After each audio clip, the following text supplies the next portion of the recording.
Kalau pengen cari pengetahuan, kita pergi ke perpustakaan. Sekarang cukup buka AI, ketik promptnya, dan jawaban datang dalam hitungan detik. Tapi, apakah AI bikin budaya baca di negara kita semakin berkembang? Atau justru perlahan menghilang? Jangan di-skip ya, kasih aku waktu 5 menit aja buat sharing bareng kalian. Kamu tahu nggak, mayoritas pengguna AI di Indonesia ternyata tidak menggunakannya untuk hal futuristik, melainkan untuk aktivitas literasi. Kata Data Insight Center menyebutkan sebanyak 81,2% pengguna AI di Indonesia memakainya untuk mencari informasi.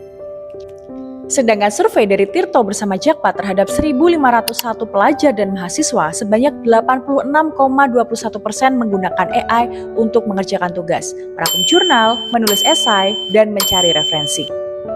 Artinya, AI sudah menjadi bagian dari cara generasi muda Indonesia belajar dan membaca. Kita hidup di era ketika manusia tidak lagi selalu membaca informasi secara mendalam, tapi lebih sering berdialog dengan informasi. AI mengubah pola membaca, dari membaca panjang, jadi membaca cepat, dari mencari buku, jadi bertanya langsung, dan dari eksplorasi manual, jadi hasil instan. Menariknya, di tengah kekhawatiran AI menurunkan budaya baca, data nasional justru menunjukkan peningkatan literasi di Indonesia. Tahun 2024, indeks tingkat kegemaran membaca di Indonesia menyentuh angka 72,44, tertinggi dalam 5 tahun terakhir. Mungkin yang berubah bukan minat baca kita, tapi cara kita mengakses pengetahuan. Lantas apakah pencapaian itu jauh dari risiko? Ada beberapa fakta kritis yang harus kita bedah. Sekali lagi, jangan di-skip karena kita bakal masuk ke bagian terpentingnya. Ayo.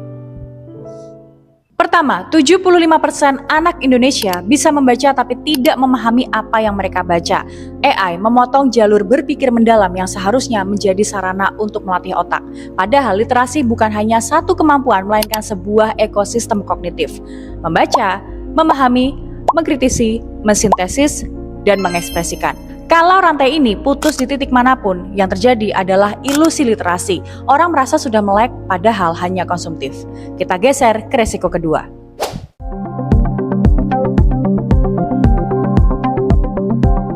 Kalian ingat kasus ini kan? Yap, riset palsu menggunakan AI adalah sebuah kejahatan akademik. Dan kalau kalian pikir kejahatan cyber hanya soal berita hoax dan peretasan, kasus ini nggak kalah berbahaya. Selain melanggar etika akademik, riset palsu menggunakan AI seakan menyepelekan pentingnya literasi mendalam. Riset akademik yang dilakukan secara instan hanyalah pepesan kosong. Pertanyaannya sekarang, benarkah AI akan menggantikan peran buku? Satu hal terpenting yang harus kita sadari dan kita pahami, kebutuhan manusia untuk berpikir mendalam tidak akan hilang dan tidak boleh hilang.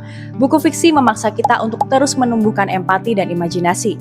Buku non-fiksi menuntut kita untuk terus bertanya dan berpikir jauh lebih dalam dan lebih kritis. Kalau dulu perpustakaan identik dengan rak buku, sekarang mereka mulai berubah menjadi pusat pengetahuan digital. Contohnya, kita punya iPusnas yang bisa diakses kapan saja dan di mana saja tanpa perlu khawatir soal keterbatasan jam operasional. Karena layanan informasi seperti chatbot pun otomatis 24 jam. Itu doang? Enggak dong. Di aplikasi iPusnas, AI digunakan untuk menganalisis kebiasaan membaca pengguna, lalu merekomendasikan buku lain yang relevan. Ya mirip lah ya sama sistem algoritma yang dipakai oleh Netflix, Spotify, dan juga sosial media lainnya. Jadi nggak ada alasan lagi kan buat malas membaca?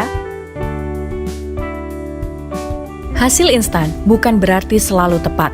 Kita sering banget berulang kali ngotak-ngatik pertanyaan agar jawaban yang keluar bisa lebih sinkron dan valid.